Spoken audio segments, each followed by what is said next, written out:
नमस्कार मित्रांनो, कोरेगाव मैदानामध्ये मांगडे दादांचा सुंदर सप्तहिंद केसरी सुंदर पण मित्रांनो दाखल झाला आहे। आज कोरेगाव मध्ये त्याचा पायरा आहे घरनिकीच्या राजाबरोबर आहे। सुंदर अशी गाडी पळेल अशी अपेक्षा आहे आणि हिंद केसरीचे मानकरी होतील।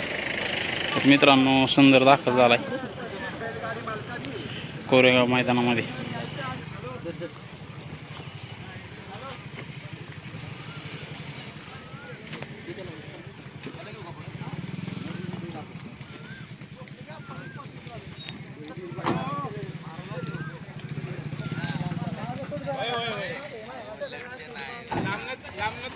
लांबनच